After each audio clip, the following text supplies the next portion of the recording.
Hey everybody, this is part two on how I met Jesus twice in one night. Now, starting where I left off on part one, when the angel came above Jesus' right hand shoulder. And then 3 minutes later, another angel showed up on his left side. And only when they appeared 5 seconds later did Jesus start to descend.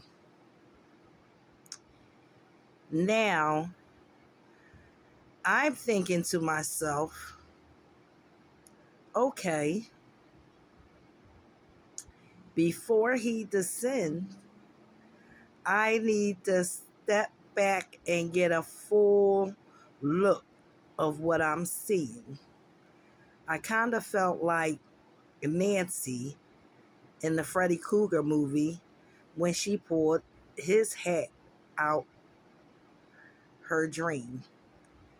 Now, and I say that because as I stepped back and looked at Jesus, this is what I saw. Tall, so tall that he blocked out the sun, for one. He was dressed in a white overgarment with wide sleeves that came down a little above his ankles.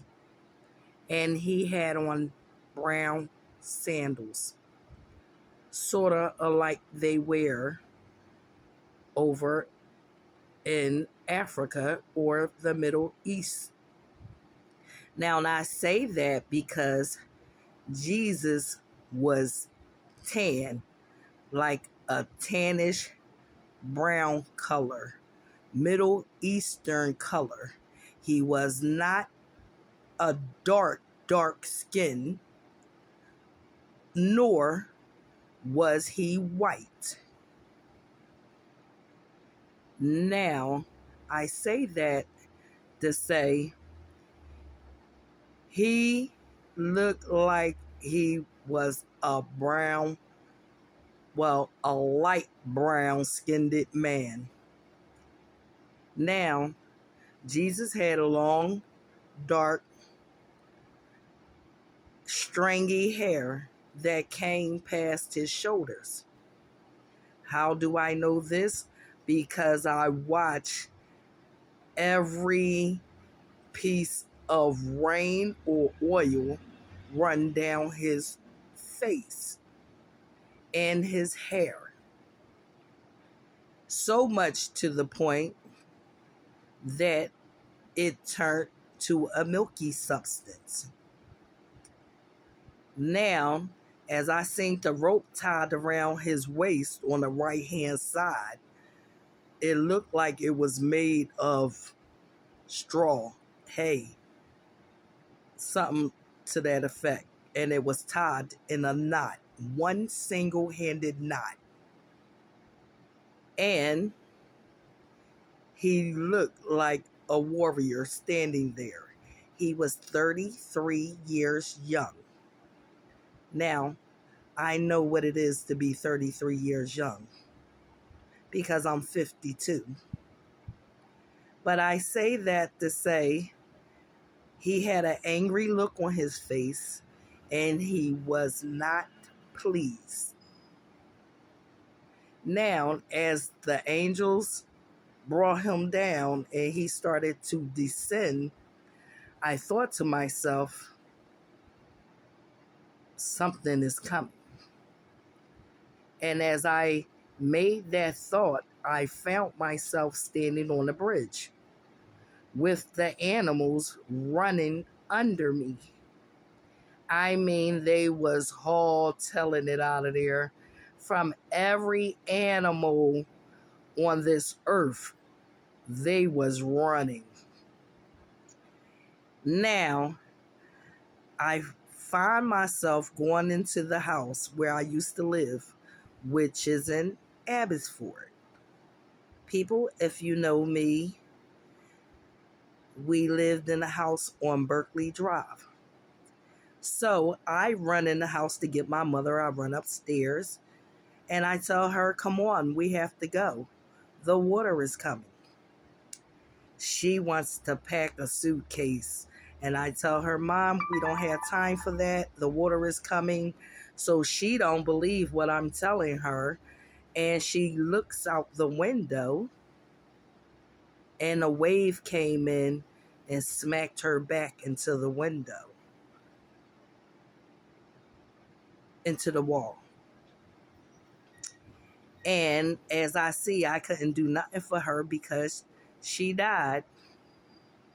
I wound up swimming out the window towards Roberts Avenue. I swim to Roberts and Huntington Park, where I seen a lot of white people out there on boats. And they were in canoes. They was in canoes and they was in, speeding boats.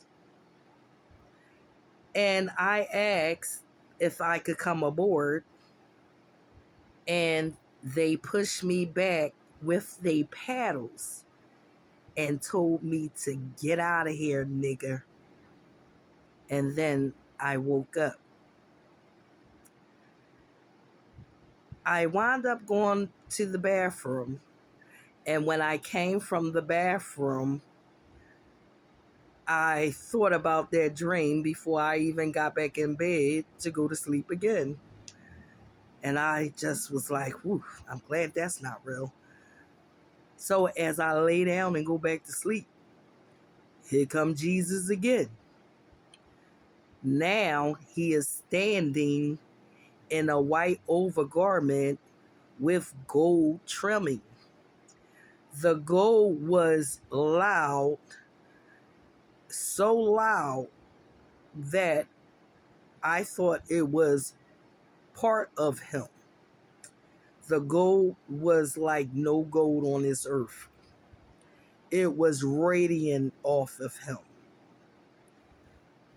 Now, he was cradling the baby. And as he's cradling the baby, he wound up sitting in a posturing position.